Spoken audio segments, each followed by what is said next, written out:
A ti, pois, ó filho do homem, te constituí por atalaia sobre a casa de Israel. Tu, pois, ouvirás a palavra da minha boca e lá anunciarás da minha parte. Se eu disser ao ímpio, ó ímpio, certamente morrerás, e tu não falares para desviar o ímpio do seu caminho, morrerá esse ímpio na sua iniquidade, mas o seu sangue eu o demandarei da tua mão. Mas quando tu tiveres falado para desviar o ímpio do seu caminho, para que se converta dele, e ele se não converter do seu caminho, ele morrerá na sua iniquidade, mas tu livraste a tua alma. Ezequiel 33, 7, 9. Audiolivro A Redescoberta da Igreja de Deus, de Derek Prince. 21. Ministério Residente. Pastores. Estivemos a analisar aquilo que consideramos ser os 4 principais ministérios móveis da Igreja: apóstolos, profetas, evangelistas e doutores. Nos próximos 3 capítulos consideraremos os ministérios residentes da igreja local: o presbítero, pastor e o diácono. A distinção entre ministérios móveis e residenciais é mesmo importante. Uma vez mais, o ministério móvel pode funcionar dentro de qualquer esfera que seja designada por Deus. Se um homem é um apóstolo por ministério, ele é um apóstolo quer esteja em Jerusalém, Antioquia ou Corinto. Todavia, se um homem é nomeado presbítero ou pastor em Antioquia, e se ele se mudar para Corinto, não será necessariamente um presbítero em Corinto. Ele tem que ser nomeado de novo, porque os ministérios residenciais não são automaticamente transferíveis para outros locais. Creio que os problemas e desafios de cada cidade no Novo Testamento eram únicos e que certos ministérios foram ordenados por Deus para serem implantados nessas cidades. A sua unção foi para a cidade e região em que ele os colocava e não para os confins da terra. Esta é a natureza dos ministérios residenciais. Quão importante é para o povo de Deus ter entre eles esses ministérios, cujo foco é a congregação local. Enquanto os ministérios móveis estão construindo o corpo coletivo, os ministérios residenciais estão se entregando às famílias, comunidades e na estrutura das cidades individuais. Isto é um equilíbrio necessário no corpo de Cristo. Alguns ministérios devem estar lá para ficar. O povo de Deus ficará inseguro se os líderes estiverem sempre a ir e a vir, sem ninguém para guardar o rebanho. Tal como veremos, o pastor presbítero entrega-se às necessidades espirituais, enquanto o diácono está focado em necessidades materiais e práticas. Assim, no programa de Deus, quer os confins da terra, quer cada cidade e município são cuidados. Existe muita confusão entre os crentes acerca da liderança da igreja local, a qual vou abordar neste capítulo. De fato, existem muitos estereótipos e tradições de que falei aqui, que poderão mesmo transtornar a tua teologia. Em Filipenses 1:1, somos presenteados com todo o pessoal da igreja local. Paulo e Timóteo, servo de Jesus Cristo, a todos os santos em Cristo Jesus que estão em Filipos, com os bispos e diáconos. Aqui estão os 3 grupos que formam a congregação local: os crentes e as 2 classes de líderes, bispos, também chamados supervisores e anciãos, e diáconos. Não há mais nada para além deles. Nomes diferentes para o mesmo líder. Vamos considerar primeiro os bispos. A palavra grega que é traduzida por bispos em Filipenses é poimen, e é normalmente traduzida por pastor. Somente uma passagem em Efésios 4:11 é traduzida por pastores, isto é, ministro de igreja. Temos que clarificar aqui alguns problemas surgidos da linguagem e tradução. No Novo Testamento grego, são usadas 3 palavras diferentes para descrever o mesmo ofício ou ministério. Além dessas 3 palavras, a versão King James traduz 2 dessas palavras gregas em 2 palavras diferentes em inglês. Assim, temos um total de 5 palavras na tradução King James, todas descrevendo um e o mesmo ofício ou ministério. Ao longo dos séculos, isto conduziu, indubitavelmente, a uma confusão sem fim entre os cristãos de língua inglesa. Um dos meus propósitos principais nesses capítulos é clarificar essa confusão e, por conseguinte, trazer uma verdadeira clareza a este importante ministério residencial. Devo confessar que durante anos trabalhei sobre essa confusão. Costumava falar regularmente sobre pastor e ancião ou presbítero, como se pastor e presbíteros fossem diferentes. Foi como um flash de luz um dia, quando de repente me apercebi que pastor e presbítero são apenas dois nomes diferentes para a mesma pessoa ou ofício. O meu estudo da ordem da igreja do Novo Testamento foi como alguém tentando fazer um puzzle quebra-cabeças com uma peça extra. Não importa o que eu fiz, havia sempre uma peça para a qual não havia lugar. Esta peça extra era o pastor como ministro ou como uma pessoa distinta dos anciãos ou presbíteros. No entanto, este entendimento da liderança da igreja não tem base no Novo Testamento. Pastor ou ministro de igreja são nomes para o mesmo ministério como ancião, presbítero. Ao examinarmos as 3 palavras gregas e os 5 títulos em inglês no Novo Testamento, tornar-se-á perfeitamente claro que estão todos a falar sobre uma e a mesma pessoa. A primeira palavra grega é presbúteros, significando um ancião, da qual nos veio palavras em inglês como presbitério. Os presbiterianos são assim chamados porque acreditam no governo dos presbíteros, ou anciãos. Essa palavra é sempre traduzida por ancião, presbítero, na versão King James. Por isso, não há problema sobre a tradução aqui. A próxima palavra grega é episkopos. O seu significado literal em grego não está em questão. Ep significa sobre, e skopos significa aquele que vê, um supervisor. No entanto, na versão King James, que usa palavras em inglês, mais antigo para alguns termos, a palavra episcopos é por vezes traduzida por bispo. Muitas pessoas não se apercebem que bispo e supervisor são 2 maneiras diferentes de traduzir a mesma palavra grega. De fato, se és interessado em linguística, episcopos foi simplesmente transferida para as línguas europeias. Em dinamarquês, por exemplo, a palavra original biscoff é apenas a palavra episcopos, com o primeiro E retirado e o P mudado em B. A partir do escandinavo biscoff, obtemos a palavra inglesa bispo, por transliteração. Todavia, o sentido continua esse de um supervisor. A terceira palavra, poimen, que já mencionei, significa pastor ou ministro de igreja e é traduzida muitas vezes dessa maneira no Novo Testamento. Uma vez mais, somente uma vez é traduzida por pastor na versão King James, mas temos que ter em mente que esta era a palavra para pastor na altura da tradução. Hoje, as associações dessas 2 palavras são completamente diferentes uma da outra.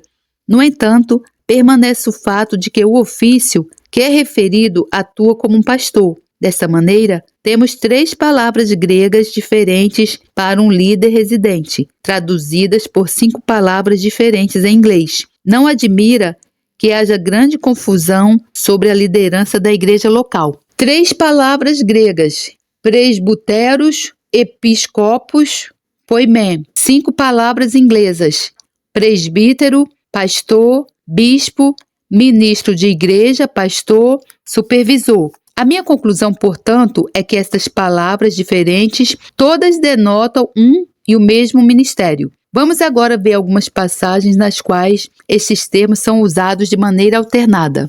De Mileto, Paulo mandou a Éfeso chamar os anciãos da igreja. Atos 20, 17. Aqui eles são chamados anciãos. A maior parte do resto de Atos 20 contém o discurso que Paulo dirigiu a estes anciãos. Ele continuava a falar aos anciãos quando disse: Olhai, pois, por vós e por todo o rebanho, sobre que o Espírito Santo vos constituiu bispos, para apacentardes a igreja de Deus, que ele resgatou com o seu próprio sangue. Versículo 28.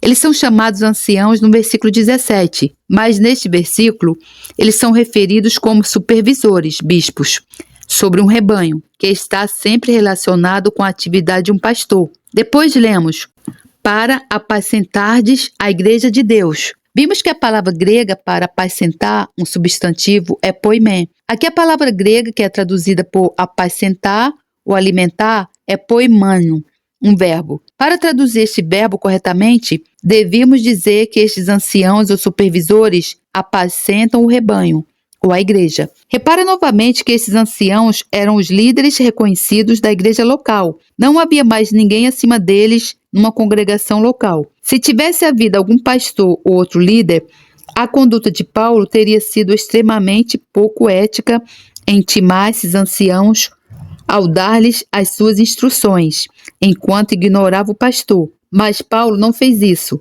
porque não havia outro pastor para ignorar. Estes homens eram coletivamente a liderança daquela igreja. A seguir, voltamos para a epístola a Tito, onde Paulo disse: Por esta causa te deixei em Creta, para que pusestes em boa ordem as coisas que ainda restam, e de cidade em cidade estabelecesses presbíteros, como já te mandei. Tito 1:5. Como já vimos, uma das principais responsabilidades de Tito era ordenar presbíteros, ou anciãos. Depois, nos versículos seguintes, Paulo continua a descrever o tipo de pessoa que um presbítero deve ser: aquele que for irrepreensível, marido de uma mulher, que tenha filhos fiéis, que não possam ser acusados de dissolução, nem são desobedientes, porque convém que o bispo, o supervisor, seja irrepreensível.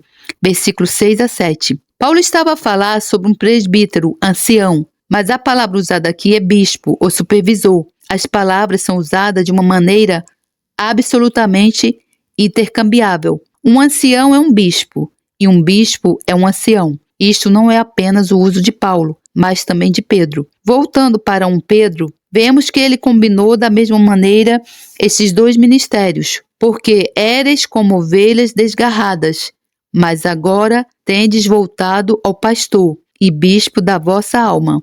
1 Pedro 2:25. A tradução alternativa para supervisor é bispo. Assim, Jesus é o pastor e supervisor, o bispo, das nossas almas. A mesma pessoa é referida. Em 1 Pedro 5, todos os três conceitos estão ligados em conjunto e todos são aplicados aos anciãos. Aos anciãos, pois, que há entre vós? Rogo eu, que sou ancião com eles e testemunha dos sofrimentos de Cristo, e participante da glória que se há de revelar, apacentai o rebanho de Deus, que está entre vós, não por força, mas espontaneamente, segundo a vontade de Deus, nem por torpe ganância, mas de boa vontade. Versículo 1-2. No versículo 1, eles são chamados anciãos. No versículo 2, é-lhes pedido para apacentarem, alimentarem o rebanho de Deus, servindo como supervisores. Temos anciãos combinado com alimentar ou apacentar e supervisionar. A forma verbal de episcopos. Por conseguinte, tanto Pedro como Paulo assumem que os líderes da igreja local são anciãos e que eles também são chamados pastores e supervisores. Podemos resumir isto deste modo: o requisito para a liderança é ser um ancião, presbítero.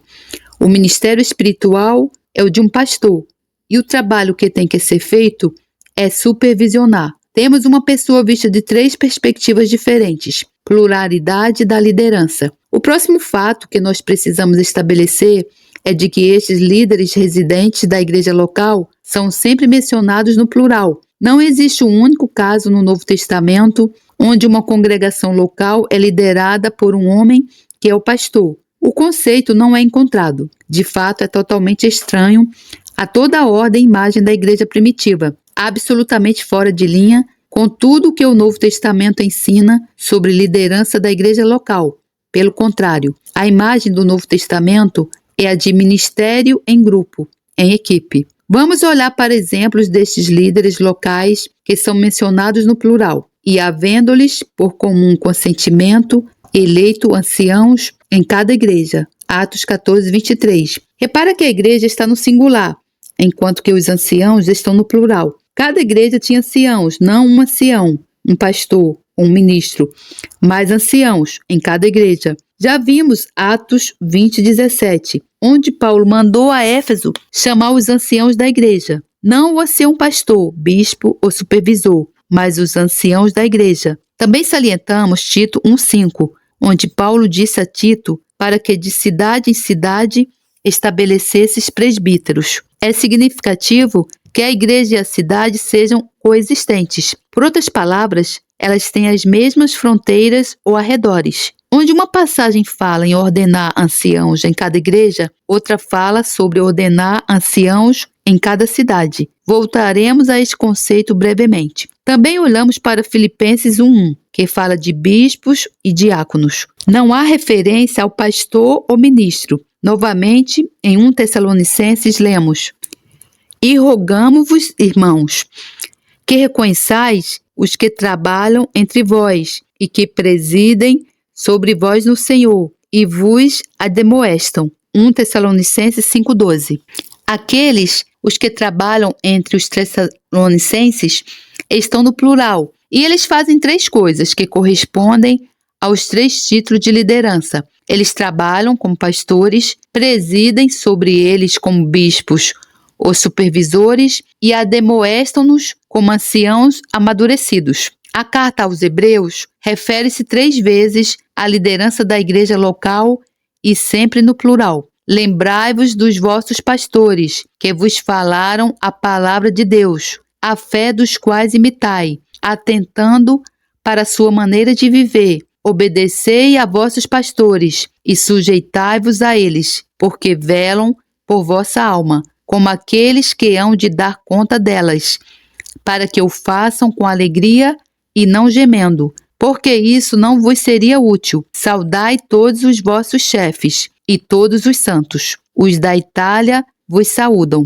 Hebreus 13:7, 17 e 24. Não existe a mais ligeira sombra de uma sugestão em lado nenhum nestes versículos que vimos de que haja um homem que é o governante de uma igreja local. Está perfeitamente claro em cada passagem que existe uma pluralidade de liderança e ministério, ou equipe de liderança. A experiência mostra certamente que a notável extensão de responsabilidades em pastorear o povo de Deus requer uma equipe, e muito mais do que isso no ministério móvel. A razão para isso é que o ministério móvel é por natureza mais especializado do que o ministério residencial. Este é como um médico que tem uma clínica geral cobrindo um vasto âmbito de problemas, enquanto que os ministérios móveis são como as áreas especializadas da prática médica. A simples extensão de problemas envolvidos em levar um corpo local de pessoas à maturidade requer uma abordagem em equipe. É precisamente isto que está retratado no Novo Testamento. Voltando para Atos 15, temos a imagem da reunião dos líderes-chave para discutirem a conversão dos gentios. Mais uma vez, vemos uma linha consistente de liderança plural na cena local. Tendo tido Paulo e Barnabé não pequena discussão e contenda contra eles, resolveu-se que Paulo, Barnabé e alguns dentre eles subissem a Jerusalém aos apóstolos e aos anciãos sobre aquela questão. Atos 15:2. Quando chegaram a Jerusalém, foram recebidos pela igreja e pelos apóstolos e anciãos e lhes anunciaram quão grandes coisas Deus tinha feito com eles. Versículo 4. Congregaram-se, pois, os apóstolos e os anciãos para considerar esse assunto. Versículo 6. Então, pareceu bem aos apóstolos e aos anciãos, com toda a igreja, eleger varões dentre eles e enviá-los com Paulo e Barnabé a Antioquia, a saber, Judas, chamado Barsabás, e Silas, varões distintos entre os irmãos. Versículo 22. E quando iam passando pelas cidades, lhes entregavam para serem observados os decretos que haviam sido estabelecidos pelos apóstolos e anciãos em Jerusalém. Atos 16:4. De novo, nenhuma vez encontramos a sugestão de que um homem só é o líder de uma congregação. Por 5 vezes, apóstolos e anciãos são mencionados como reunidos em conjunto na liderança de uma congregação local. Em Atos 15:23, temos um exemplo mais formal de suporte a esta ideia, que é parte de uma carta. E por intermédio deles, escreveram o seguinte: os apóstolos e os anciãos e os irmãos aos irmãos dentre os gentios que estão em Antioquia, Síria e Cilícia. Saúde. Isto é liderança local plural. Repara como no Novo Testamento é consistente nos títulos e na natureza plural do ministério residencial. Não existe espaço para suposições neste quadro claro de liderança. O Novo Testamento deixa bem claro: a liderança na igreja local é um trabalho de equipe. O modelo original de Deus. Agora, a coisa revolucionária acerca desta imagem de liderança é que em qualquer localidade determinada, nunca precisa haver mais do que uma igreja local, ainda que possa haver aí muitos milhares de crentes. Como vimos anteriormente, nunca houve mais do que uma igreja numa cidade. Nunca houve uma situação onde existissem igrejas em Jerusalém ou igrejas em Antioquia ou igrejas em Corinto. Nós vemos a igreja em Jerusalém ou a igreja em Antioquia ou a igreja em Corinto. Todavia, o número de crentes era muito grande nessas cidades. Os historiadores calculam que havia pelo menos 40 mil crentes em Antioquia e pelo menos 25 mil crentes em Corinto. Contudo, somente uma igreja. Um homem não pode servir eficazmente como um pastor a 500 pessoas, pior ainda, a 5 mil ou 50 mil. Seria impossível para um pastor fazer o trabalho como devia ser se ele tentasse supervisionar tal número de pessoas. A alternativa é haver pluralidade de líderes, os tais anciãos, supervisores, pastores. Dessa maneira, não importa quantos membros existam, nunca precisa de dividir a congregação. Nomeias novos líderes cada vez que a comunidade crescer e mantens uma certa proporção entre o número de líderes e o número na congregação. Por exemplo, supõe que precisa de um ancião para cada 50 pessoas. Com uma congregação de 500, precisarás de 10 anciãos. Com uma congregação de 5 mil, precisarás de 100 anciãos. E com uma congregação de 50 mil, precisarás de 1000 anciãos. Mas nunca precisa de dividir a congregação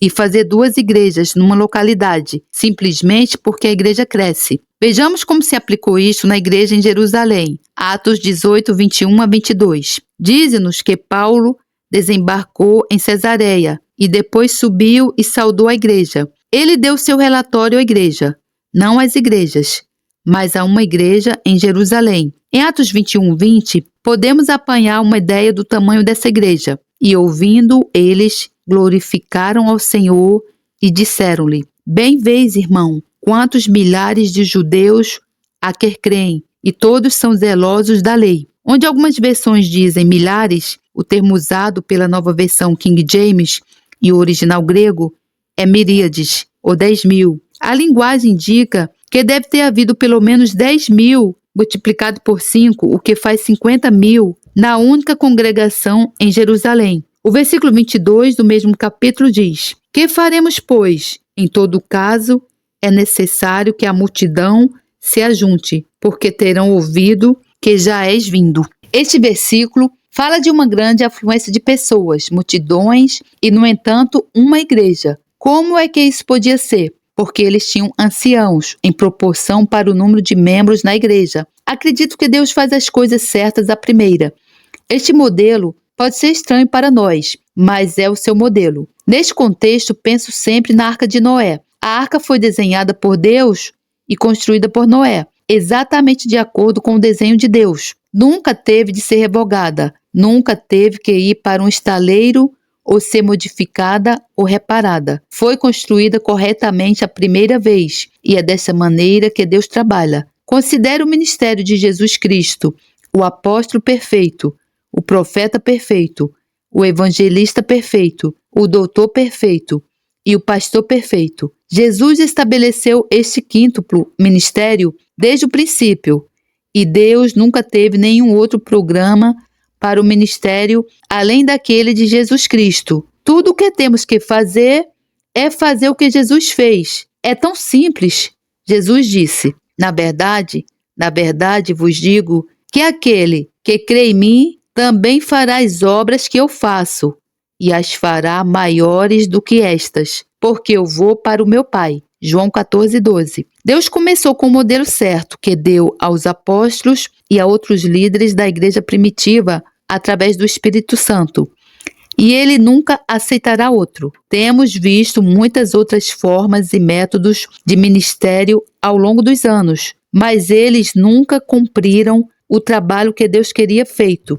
Por que é que nós não nos encaixamos no plano de Deus em vez de tentarmos fazer com que Ele faça as coisas da maneira que pensamos que Ele as deveria fazer? Vou mencionar 2 outros pontos sobre a importância e a necessidade dos anciãos, que já discutimos previamente em outros contextos. A nomeação dos anciãos cria uma igreja. O primeiro ponto é ilustrado pelo versículo seguinte: E tendo anunciado o evangelho naquela cidade e feito muitos discípulos, voltaram para Listra, Icônio e Antioquia, confirmando o ânimo dos discípulos, exortando-os a permanecer na fé, pois que por muitas tribulações nos importa entrar no reino de Deus. Atos 14, 21 a 22.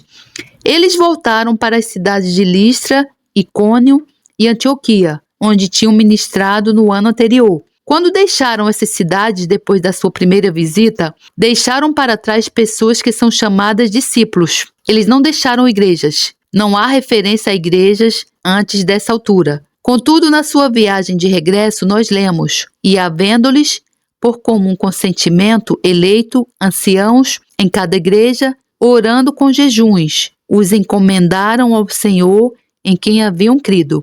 Versículo 23. Repara na transição de serem apenas discípulos para serem igrejas. Quando é que isso aconteceu? Quando os anciãos foram nomeados. Sem anciãos, temos grupos amorfos de discípulos. Assim que os líderes adequados são nomeados, então cada um desses grupos de crentes é reconhecido pela Escritura como uma igreja. Julgando por este modelo, o que é que devemos pensar sobre as multidões de denominações e congregações que não estão organizadas à volta deste princípio? Os anciãos, que foram nomeados em Listra, Icônio e Antioquia, não podiam ter sido crentes há mais de um ano, provavelmente menos. Eles não eram extraordinários estudantes de Bíblia, que tivessem passado um colégio de Bíblia ou que se tivessem sentado durante 15 anos numa escola dominical. Eles eram apenas homens que usaram seu tempo para obterem familiaridade com Deus e as verdades básicas da sua palavra. Quando Paulo e Barnabé regressaram, o Espírito Santo mostrou-lhes os homens que deviam ser líderes. Uma vez mais, eles foram provavelmente escolhas claras, homens que cresceram e assumiram responsabilidade naturalmente. Os líderes ascendem sempre ao topo ao demonstrarem iniciativa, responsabilidade e serviço. Dessa maneira, os apóstolos reconheceram simplesmente a escolha óbvia que Deus já tinha feito. A liderança residencial é fundamental. O segundo ponto pode ser visto neste versículo. Por esta causa te deixei em Creta, para que pusesses em boa ordem as coisas que ainda restam, e de cidade em cidade estabelecesses presbíteros, como já te mandei. Tito 1,5. Alguma coisa estava definitivamente a faltar até os anciãos serem ordenados. Essa questão da liderança residencial é absolutamente fundamental. Não pode ser ultrapassada ou ignorada. Estaremos nós em ordem ou estaremos em falta? Não existe nada mais urgente do que a nossa necessidade para abraçar este modelo bíblico de plural liderança, cultivo caseiro, autóctone, nas igrejas locais.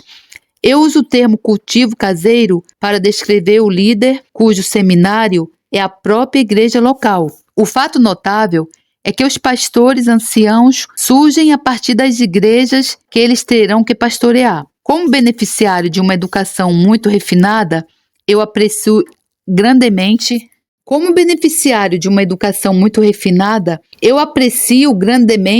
o que é que o treino formal pode fazer. Todavia, os conhecimentos que adquiri em educação formal não foram os que necessitei na vida da igreja local. E devo dizer que os homens treinados no teste duro da igreja local têm sido aqueles com maior impacto nas igrejas. Novamente, tentaremos melhorar os métodos de Deus, ou entraremos em linha com eles. As relações entre móveis e residenciais. Vamos agora rever as relações entre apóstolos e anciãos numa congregação local, que já discutimos com alguma dimensão ao falarmos da estrutura da igreja. Como é que esses dois ministérios se relacionam um com o outro? Ainda que o apóstolo seja primariamente um ministério móvel para todo o corpo de Cristo, mesmo assim, ele tem que ter uma casa em algum lado. Ele deve estar em comunhão com uma congregação local, onde quer que resida. Poderás dizer que ele é um membro por residência. A relação do apóstolo com a sua igreja local foi mencionada por Pedro. Aos presbíteros que estão entre vós, ademoesto eu, que sou também presbítero com eles. 1 Pedro 5:1.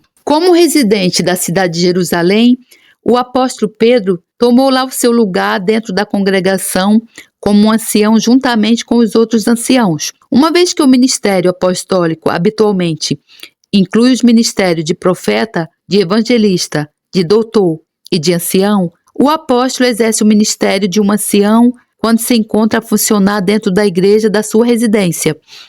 Ele não está no nível mais alto do que os anciãos, porque não há pessoa ou corpo acima dos anciãos.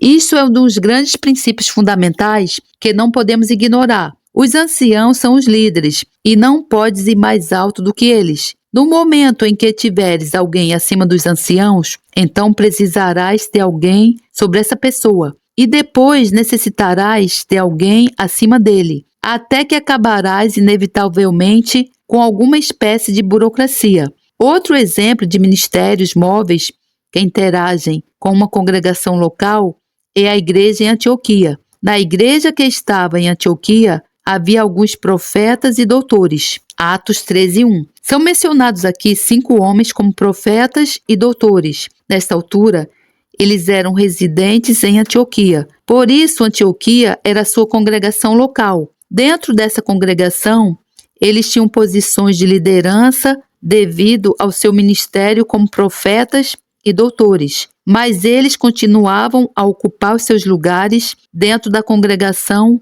juntamente com outros líderes locais. Como temos visto, aqui está um quadro dos principais ofícios ou ministério numa congregação local. E a uns pôs Deus na igreja, primeiramente, apóstolos, em segundo lugar, profetas, em terceiro, doutores, depois milagres, depois dons de curar, socorros, governos, variedades de línguas.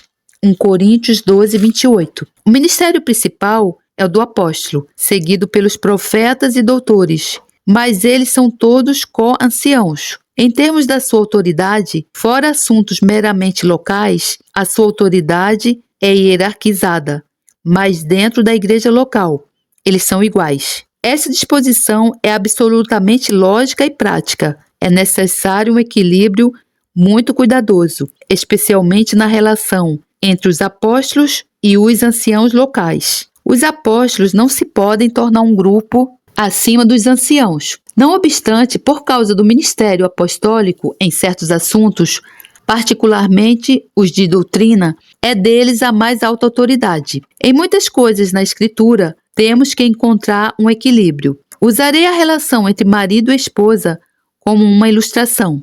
A Escritura diz que o marido é a cabeça da esposa, mas também diz que o marido deve estimar a sua esposa. Existem responsabilidades em ambos os lados. Vê Efésios 5, 22, 31. Muitos casamentos vão mal porque um ou ambos os parceiros não cumprem as suas obrigações. Um cumprimento mútuo das obrigações é exigido para o casamento ser bem-sucedido. A esposa deve se submeter, mas o marido deve amar. Se o marido não amar, então a submissão da esposa torna-se uma espécie de escravidão. Por outro lado, o marido deve liderar, mas se a esposa não se submeter, então a liderança do marido torna-se uma espécie de ditadura. Por isso, para um casamento funcionar, ambas as partes têm que assumir os seus lugares e respeitar e reconhecer a posição do outro. Parece-me que é exatamente o mesmo com apóstolos e anciãos numa congregação local. Os apóstolos não devem dizer: nós somos um supergrupo e vós tendes de fazer o que nós dizemos, porque somos apóstolos. Por outro lado, Dentro de certas esferas que estão sob o ministério apostólico, a sua opinião é a que tem mais autoridade. Portanto, os outros anciãos não podem dizer aos apóstolos: vós sois apenas anciãos, e não precisamos de vos dar mais atenção do que todos os outros. Em vez disso, eles devem dizer: vós sois co-anciãos, mas por causa do vosso ministério apostólico, somos obrigados a prestar atenção ao que dizeis. Do mesmo modo, na falta de um apóstolo local entre os anciãos, um ancião mais velho deve ser ouvido, mas em ambos os casos não deve haver ditador. A relação do apóstolo com a sua igreja local foi abordada não somente por Pedro, mas também por João. O ancião, a senhora eleita e a seus filhos, 2 João 1.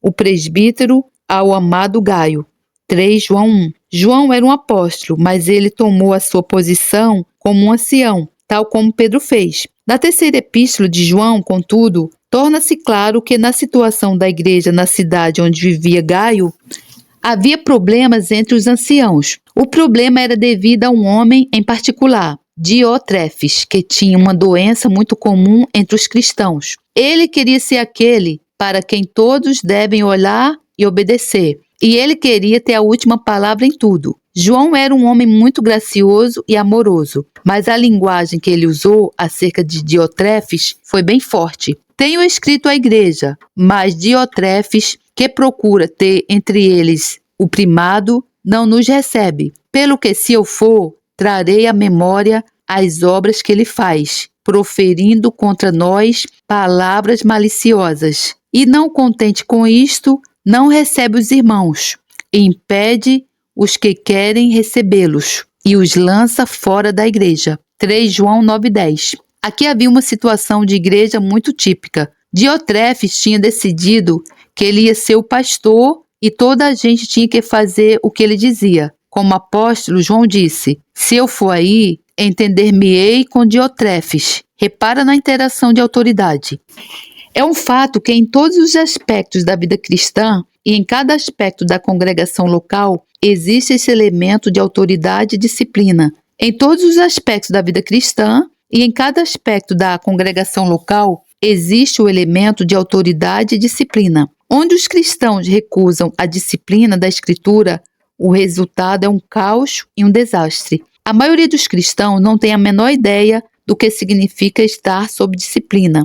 Muitas vezes, quando as pessoas recebem o batismo do Espírito Santo, ficam com uma falsa ideia do que é a liberdade.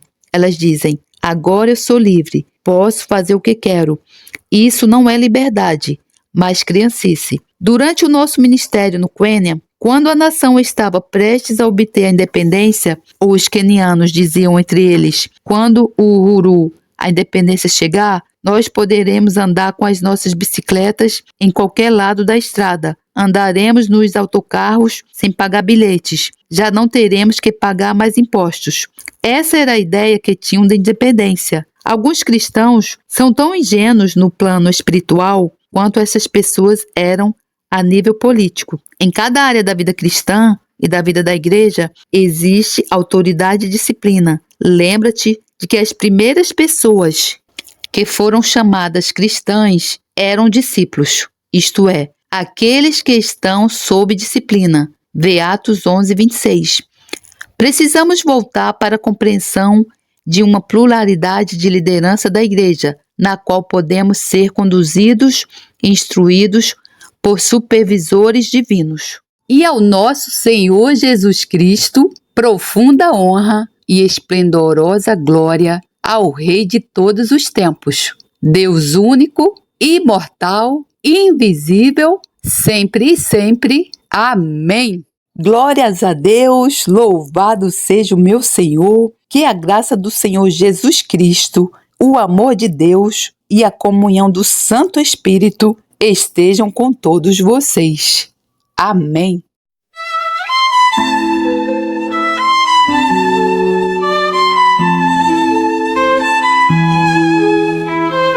Senhor meu Deus, em ti me refúgio, salva-me e livra-me de todos os que me perseguem, para que como leões não me dilacerem, nem me despedacem, sem que ninguém me livre.